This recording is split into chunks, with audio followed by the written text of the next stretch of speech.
ச்சே, வர வர இந்த வீட்டுல எல்லாம் ஓவரா ஆர்ப்பாட்டம் பண்ண ஆரம்பிச்சிட்டாங்க. ஒண்ணுமில்லாதவங்களா கத்தி ஆர்ப்பாட்டம் பண்ணி பெத்தவங்களே சந்தேகப்படுறாங்க. இதுக்கெல்லாம் என்னைக்கு முடிவு வருமோ தெரியல. வரும்பா, அதுக்காக ரொம்ப நாள் வெயிட் பண்ண வேண்டாம். இன்னைக்கு 6 மணிக்குள்ள அந்த பணம் கிடைக்கலனா அந்த நல்ல முடிவு உங்களுக்கு நிச்சயமா தெரியும்.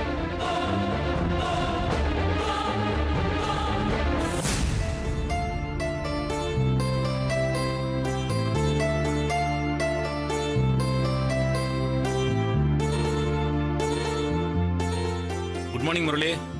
டேய் சாரிடா, கொஞ்சம் லேட் ஆயிடுச்சு. வாடா சீக்கிரமா போலாம். இல்லன்னா காலங்காத்தால கடுவும் போனா பிளேடு போட்டு கழுத்து இருக்கும். எனக்கு ஒன்றும் ப்ராப்ளம் இல்லை. ஏண்டா? நான் தான் 2 hours பெர்மிஷன் கேட்டிருக்கேனே. அடப்பாவி, நீ எல்லாம் ஒரு ஃப்ரெண்டாடா. பர்மிஷன் போடும்போது எனக்கு சேர்த்து போட்டிருக்கணும், இல்லைன்னா என்கிட்ட அட்வான்ஸா சொல்லியிருக்கணும். டேய் ரொம்ப ஓவராலாம் ஃபீல் பண்ணாத. இப்போதான் ராமநாதனுக்கு ஃபோன் பண்ணி 2 hours பெர்மிஷன் சொல்லியிருக்கேன். 2 hours என்னடா பண்ண போற? திரும்பவும் காவியாவை வர சொல்லியிருக்கியா? நீ இருக்கியே, வாய மூடுறா. உனக்கு ஒரு கதை தெரியுமா? ஒரு நாள்ல அதிகமா கிருஷ்ணரை நினைக்கிறது யாருன்னு பாமா ருக்மிணிக்கு நடுவுல நீயா நானான்னு சண்டை வந்துச்சு. அந்த பிரச்சனைய கிருஷ்ணர்கிட்ட கொண்டு போயிருக்காங்களாம். கிருஷ்ணர் சிரிச்சுக்கிட்டு நீங்க 2 பேருமே இல்லைன்னு சொல்லியிருக்காரு. அதுக்கு அவங்களுக்கு கோபம் வந்து தர்மரா அர்ஜுனரான்னு ஒவ்வொரு பேரையும் ஏலம் போட ஆரம்பிச்சிட்டாங்களாம். அப்போ கிருஷ்ணர் சொன்னாரு, நீங்க சொல்ற ஆளுங்க யாருமே இல்ல, தினமும் என்ன அதிகமா நினைக்கிறது சகுனின்னு. அந்த மாதிரி இருக்கும் உன் கதை. காவியாவை நீ தாண்டா அதிகமா நினைச்சிட்டு இருக்க. கதா கலசேபம் இருக்கட்டும், பர்மிஷன் எதுக்கு போட்டு அதை சொல்லு முதல்ல. சந்தியாவுக்கு செய்ய வேண்டிய வெள்ளி சீர் லிஸ்ட்டை அர்ச்சனாவை ரெடி பண்ண சொல்லியிருக்கேன். அந்த லிஸ்ட் அர்ச்சனாவுடைய ஹஸ்பண்ட் ரமேஷ் கிட்ட இருக்கு. நான் ரமேஷோடைய ஆஃபீஸ்க்கு போய் அந்த லிஸ்ட் எடுத்துக்கிட்டு அப்படியே ஷாப்பிங் போகலாங்கிற ஐடியால தான் இருந்தேன். நீ என்ன பண்ற, என்னை ரமேஷ் ஆஃபீஸ் கிட்ட இறக்கி விட்டுட்டு நீ பேங்க்கு போற, நான் அப்படியே மார்க்கெட்டுக்கு போய் அந்த சரக்கெல்லாம் வாங்கிக்கிறேன். நானும் பர்மிஷன் போட்டு உங்களோட ஷாப்பிங் வரட்டுமா? ஒன்றும் தேவையில்ல, நீ பேங்க்கு போய் வேலையை பாரு. வா. என்ன இவன் எங்க போனாலும் என்னை விட்டுட்டு போக மாட்டான். இப்ப என்னடான்னா என்ன கலட்டி விட்டுறதுலயே இருக்கிறான். இவனை ஒரு ஸ்பை போட்டு தான் வாட்ச் பண்ணணும். டேய் என்னடா? ஒண்ணு இல்ல பா போலாம்.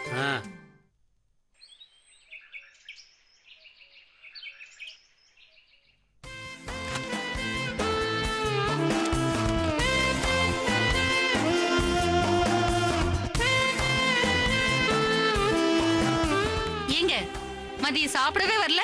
உங்களுக்காக வெயிட் பண்ணிட்டு நான் 4 மணிக்கு தான் சாப்பிட்டேன் தெரியுமா? சரி, போன வேலை எல்லாம் முடிஞ்சுதா? கவர்மெண்ட்ல நமக்கு தான் வேலை ஆகணும்னா உடனே நடந்துருமா என்ன? அதுக்கான நேரம் ஆகத்தானே செய்யும். அவங்களை குத்தஞ்சொல்லியும் பிரயோஜனம் இல்ல. சிஸ்டம் அப்படி. லகான் கட்டின குதிரை மாதிரி ஒரே மாதிரி பார்க்க பழகிட்டாங்க. ஆனா ஒண்ணு, அவங்களும் ரிட்டையர் ஆகி இந்த பென்ஷனுக்கு அலை வாங்க பாரு, அப்பதான் அதோட வலியும் வேதனை என்னன்னு உங்களுக்கு புரியும். சரிங்க, நீங்க எதுவும் சரியா சாப்பிட்டிருக்க மாட்டீங்க. தோசை ஊத்தி தரட்டுமா? அதெல்லாம் ஒண்ணும் வேண்டாமா. சரி, காஃபியாவது குடிங்க. அதெல்லாம் ஒண்ணும் வேண்டாமா. பாரு சாயந்தரம் ஆயிடுச்சு, ஆனா வெயில் படுத்து எடுக்குது. சரி கொஞ்சம் தண்ணி மட்டும் கொடு. சரிங்க மாமா.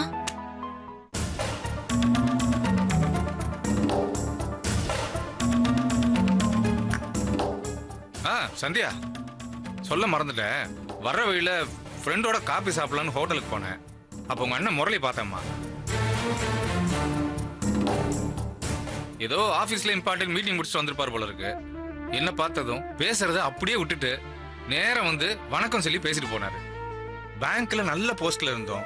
துளி கூட ஈகோ இல்லாம என்ன பணிவு, என்ன மரியாதை. நல்ல குடும்பத்து பசங்களுக்கு தான் இந்த மாதிரி பழக்க வழக்கங்கள்லாம் இருக்கும்.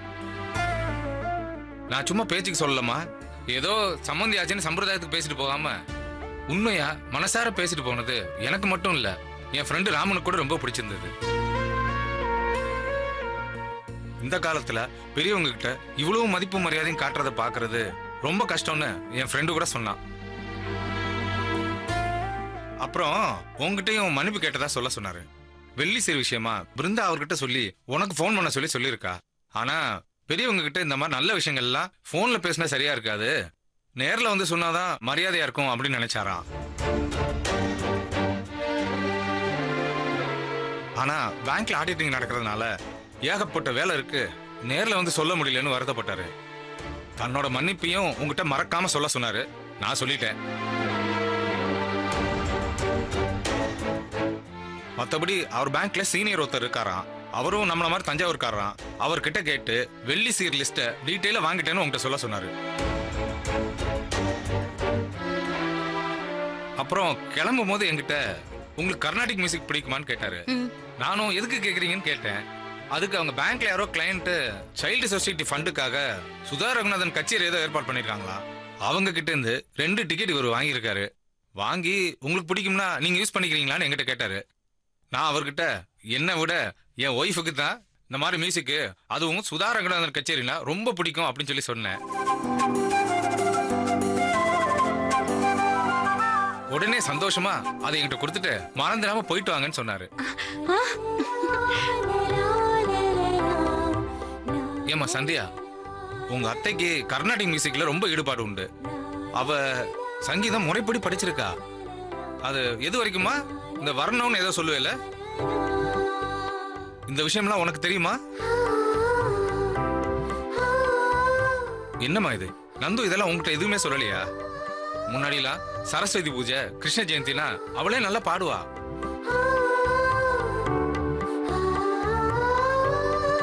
இந்தாமா டிக்கெட்டை பத்திரமா வச்சுக்கோ. அப்புறம் நான் எங்கேயா வச்சு மறந்துட போறேன். அப்புறம் சந்தியா, உனக்கு பிடிக்கும்னு உங்க அண்ணன் ஸ்பெஷலா மைசூர் பாகு வாங்கிட்டு வந்து கொடுத்தாரு. இந்த அப்புறம் நீங்க நாள் பூரா வெயில்ல ஒரே அலைச்சல். நான் போய் குளிச்சுட்டு ஃப்ரெஷ் ஆயிட்டு வரேன். சரிங்க.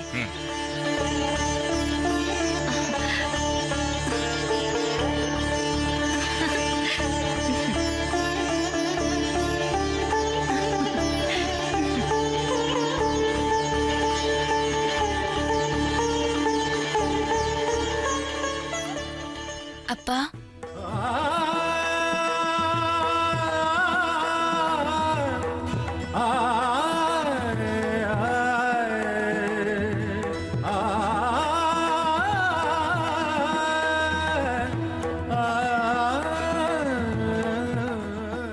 தேங்க்ஸ்பா.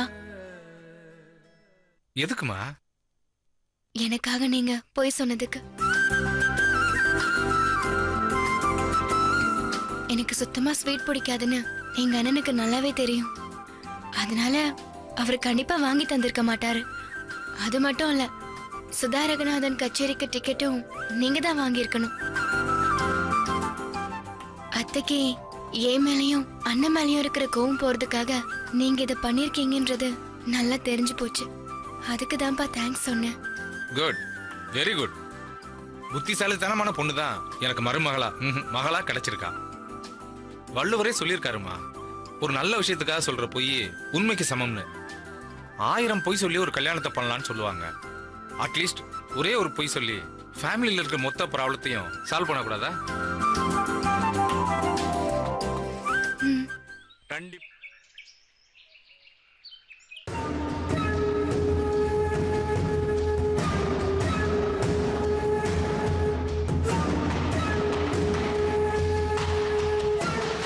இன்னைக்கு 6 மணிக்குள்ள அந்த பணம் கிடைக்கலனா அந்த நல்ல முடிவு உங்களுக்கு நிச்சயமா தெரியும்.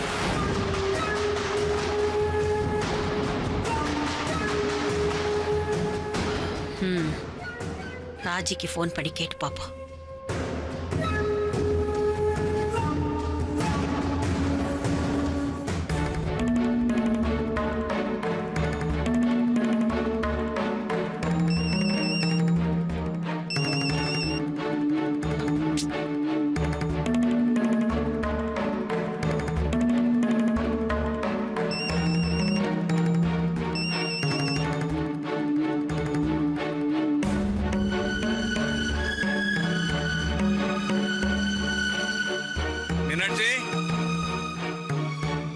மீனாட்சி, என்ன கூப்பிடுறது காதுல விடலையா? டிஃபன் எடுத்து வை, வெளியில போனோம், டைம் ஆச்சு. இதோ ஒரு நிமிஷம் வரேங்க.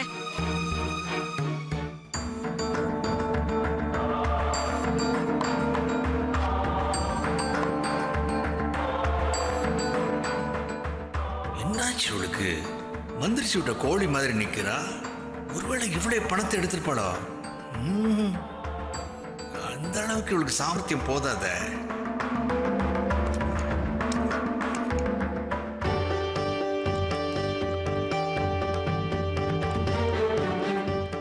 மீனாட்சி, என்ன பண்ணிக்கிட்டு இருக்க? சாம்பாரை எங்க ஊத்திக்கிட்டு இருக்க? என்னாச்சு உனக்கு? என்ன பண்றது கூட பார்க்காம அப்படின்னு யோசனை. ஏதோ ஞாபகத்துல தப்பு பண்ணிட்டேங்க. உங்க சட்டையில படலல, சாப்பிடுங்க. ஏ சட்டையில ஊத்தாம போயிட்டோன்னு வருத்த வரையா உனக்கு? வருத்தப்படாத, இங்க ஊத்து, இந்த ஊத்து, பாக்கெட்ல ஊத்து, ஊத்து. ஏங்க, உங்களுக்கு கொஞ்சமாவது பொறுப்பு இருக்கா? கேட்டீங்கல்ல, காலையில உங்க பொண்ணு பேங்க்குக்கு கிளம்பும் போது சொன்னத. எனக்கு என்னவோ கண்டிப்பா அவ சொன்னதை செஞ்சிடுவாளோன்னு பதட்டமா இருக்கு. ஏங்க, நம்ம குடும்ப போலீஸ் ஸ்டேஷன் போய் அசிங்கப்படுமேன்னு கவலையா இருக்கு. ஆனா நீங்க எது மேலயோ மழை பெஞ்ச மாதிரி ஒரு கவலையே இல்லாம உங்களால எப்படிங்க இருக்க முடியுது? என்னடி வார்த்தை வேற மாதிரி போகுது? நான் எதுக்கு உன்ன மாதிரி பயப்படணும், பயந்து சாகணும்? மடியில கணம் இல்ல, then why should I worry for silly things? Meenakshi, உனக்கு வயசாச்சு தவிர அனுபவம் அறிவுங்கிறது 0 தான். இந்த பரடி குறைக்கிறனா என்னைக்குமே கிடைக்காதுன்னு கேள்விப்பட்டிருக்கியா? என் பொண்ணு அந்த ரகம் தான். போலீஸுக்கு போறவளா இருந்தா பணம் காணாம போன அன்னைக்கே போயிருப்பாள்ல. ஆனா அவ போல. இது மாதிரி நம்மளை கேட்காம அவளே ஒரு டெட்லைன் பிக்ஸ் பண்ணி 6 மணிக்குள்ள பணம் கொடுக்கலன்னா அவளே போலீஸ் போயிருவேங்கிறா. அப்பப்போ ரேடியோல வர மாதிரி விளம்பரம் கொடுத்து பூச்சாண்டி காமிச்சிருக்காடி. எங்க பாரு, இதுக்கெல்லாம் பயப்படுற ஆளு இந்த விஸ்வநாதன் இல்ல. ஏன் போலீஸ் போகட்டுமே?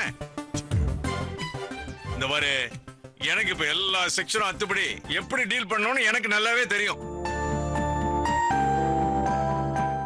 ஆனா இந்த விஷயத்துல எனக்கு ஒண்ணு மட்டும் தான் புரியலடி. பணம் காணாம போனது நானும் பாக்குறேன். உன் முகம் விலவெலத்து போய் பேய் அரைஞ்ச மாதிரி இருக்கு. இந்த பாரு, கண்டிப்பா இத்தனை வருஷம் உன் கூட குடும்பம் நடத்தினதுல அந்த பணத்தை நீ எடுக்கலைன்னு உறுதியா சொல்ல முடியும். அப்படி நீ எடுக்காதப்போ எதுக்கு பயந்து நடுக்கணும்? அதுதான் எனக்கு சந்தேகமா இருக்கு.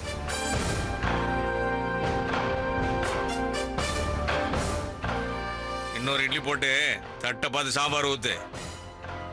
பயத்துலதான் நீ இன்னும் நல்லா சமைக்கிற. எங்க விட்ட? நீ பணத்தை எடுக்கல. ஆனா யார் இந்த பணத்தை எடுத்திருப்பான்னு உனக்கு நல்லா தெரிஞ்சிருக்கணும். கண்டிப்பா நானா இருந்த கை காட்டி விட்டு கை கழுவ பேர்படி. பிரகாஷும் இல்ல, வேற யாரும் இல்லாதப்போ எதுக்கு நீ பயப்படணும்? ஒருவேளை நல்லா ஓடுற கார் மக்கர் பண்ற மாதிரி யாருக்காகவோ எந்த பிரச்சனைக்காகவோ நீயே கூட எடுத்துக்கலாம். பாசிபிள். கரெக்டா? இந்த மாதிரி கேவலமா பேசுறதை நிறுத்திட்டு சாப்பிட்டுட்டு போறீங்களா? உங்களுக்கு என்ன, கோர்ட்ல எல்லா சொத்தும் ஜப்தியானதும் சொந்த அப்பா ஹாஸ்பிட்டல்ல சீரியஸா இருந்தப்பவும் தலைமறைவா இருந்துட்டு செத்த பிறகு வந்த ஆள் தானே நீங்க? உங்கள மாதிரி பிரச்சனைய பார்த்துட்டு என்னால ஓட முடியாது. ஓஹோ, சபாஸ். அந்த அளவுக்கு பெரிய ஆளா நீ? இது பாரு, நீ எதையோ மறைக்கிற எனக்கு நல்லா தெரியுது. ஆனா அதை நீ இப்பவே சொன்னா ஒரு சின்சியர் ஹஸ்பண்டா அந்த பிரச்சனை எப்படி சால்வ் பண்ணது நான் சொல்லுவேன். இல்லைன்னா பிரச்சனை பெருசாயிடுச்சுன்னா ஸ்பெக்டேட்டர் வேடிக்கை பார்க்க தான் என்னால முடியும். அப்புறம் இஷ்டம்.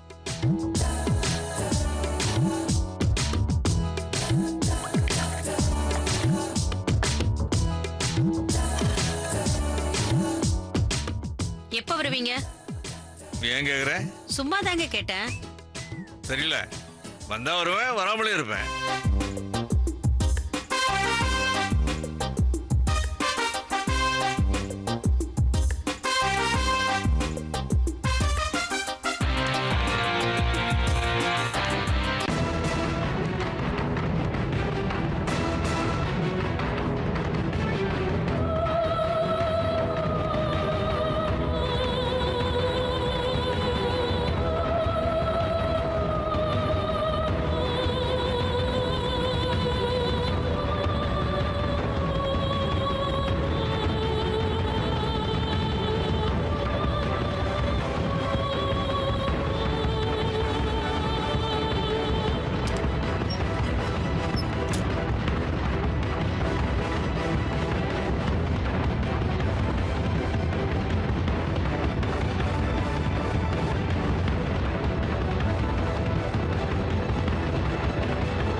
என்னம்மா?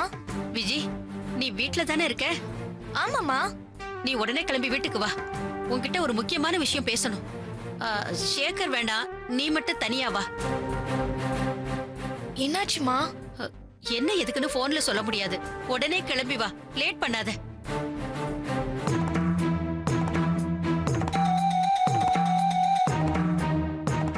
எதுக்கு அம்மா அவசரமா வீட்டுக்கு கூப்பிடுறாங்க? பணத்தை எடுத்தது யாருன்னு கேட்கறதுக்குள்ள கட் பண்ணிட்டாங்க. ஷேக்கர வேற வர வேண்டாம்னு சொல்றாங்க.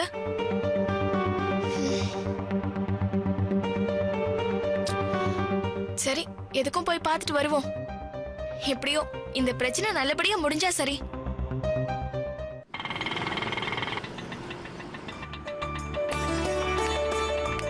மத்தியானம் எனக்கு ஹெட் ஆபீஸ்க்கு போற வேலை இருக்கு. அதனால நீங்க மத்தியானம் எந்த சவாரியும் ஒத்துக்காதீங்க ப்ளீஸ். சரிங்க மேடம்.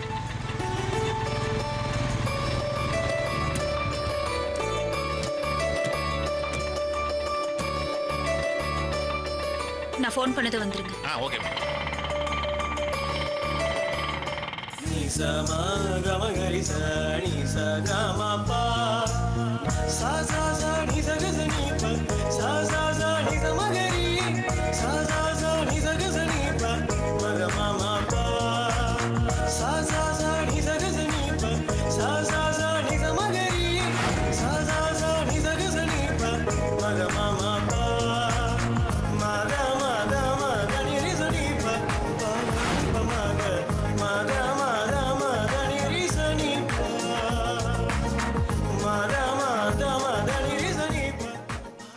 என்ன கடுவம் கூட நம்மளையே பார்த்துட்டு இருக்கு. எஸ்கேப் ஆக முடியாது போல இருக்க. 5 நிமிஷம் தானே லேட் ஆயிருக்கு. இவ பார்க்கறதுக்குள்ள எஸ்கேப் ஆகி சீட்டுக்கு போயிடலான்னு நினைச்சேன். முடியலையே.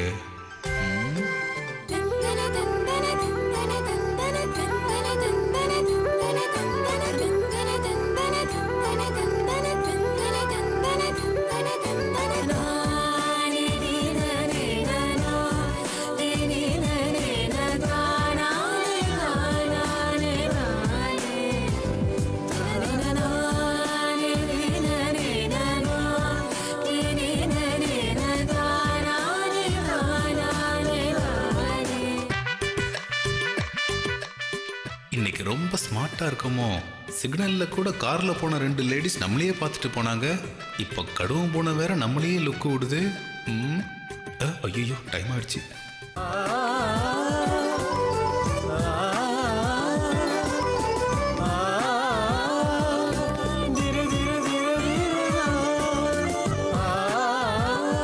Good morning madam. ஏதாவது ப்ராப்ளமா? ஒன்றும் இல்லை. Good morning. என்னாச்சு இந்த மேனேஜர் அம்மாவுக்கு? இந்த 5 வருஷத்துல நாம சொன்ன குட் மார்னிங்க்கு இன்னைக்கு தான் பதில் குட் மார்னிங் சொல்லியிருக்காங்க. ரொம்ப சந்தோஷமா இருக்காங்க போல இருக்கு.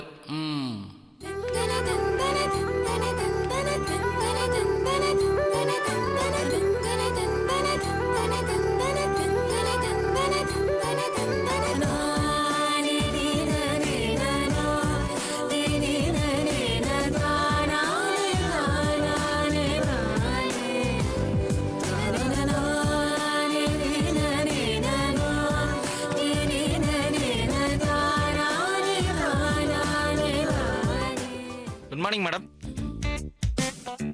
Good morning.